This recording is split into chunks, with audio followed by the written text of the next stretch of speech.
நாங்கள் நாளைக்கு ஊருக்கு கிளம்புறோம். இன்றைக்கி தான் பேக்கிங் ஸ்டார்ட் பண்ணுறோம். நாங்கள் ஆந்திராவிலேருந்து கன்னியாகுமரிக்கு கிளம்புறோம். எங்கள் ஊர் கன்னியாகுமரி. பேக்கிங் ஸ்டார்ட் பண்ணுறதுக்காக சேரெல்லாம் எடுத்து மேலே இருக்க ட்ராலி எல்லாம் எடுத்துகிட்டு இருக்கேன். அப்போ தானே தூசி தட்ட முடியும். தூசி தட்டிட்டு இருக்கும்போது பக்கத்தில் என் பையன் வந்துட்டான். பையன் வந்ததும் நான் பார்க்காத பெட்டியே இருக்குதுமா, ஓப்பன் பண்ணி காட்டுமாங்கிறான். பெட்டிக்குள்ளே பர்ஸ் இருக்குதுமா, குடுமான்னு கேட்டுக்கிட்டே இருக்கிறான். காசு இருக்குதான்னு பார்க்குறேன்னு கையில் வாங்கிட்டு பர்ஸை கீழே போட்டுட்டான். இது வேண்டாமா, நீ உள்ள ட்ரெஸ் எல்லாம் வச்சுருக்குற, அதெல்லாம் கீழே போட்டுட்டு நான் உள்ளே போய் உட்கார்ந்துக்கிறேன்னு உள்ளே போய் ஹாயாக உட்கார்ந்துக்கிறான்.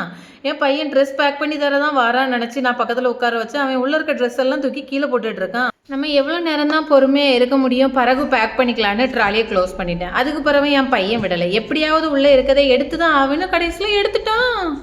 நீ ஹாலில் இரு, அம்மா பேக் பண்ணிவிட்டு வாரேன்னு அங்கே உட்கார வச்சுட்டு வந்தேன். ஏன் ஹெல்ப் இல்லாமல் நீ தனியாக கஷ்டப்படுவாமா, நான் டிஸ்டர்ப் பண்ண வந்துட்டான். நீ ரொம்ப ஹெல்ப் பண்ணிட்டா, டயர்டாக இருப்பான்னு தூங்க வச்சுட்டு அவசர அவசரமாக ஸ்பீடாக ஒரு வழியாக பேக் பண்ணிட்டேன். சின்ன குழந்தைய வச்சுட்டு பேக் பண்ணுறது பெரிய டாஸ்க்காக இருந்தது.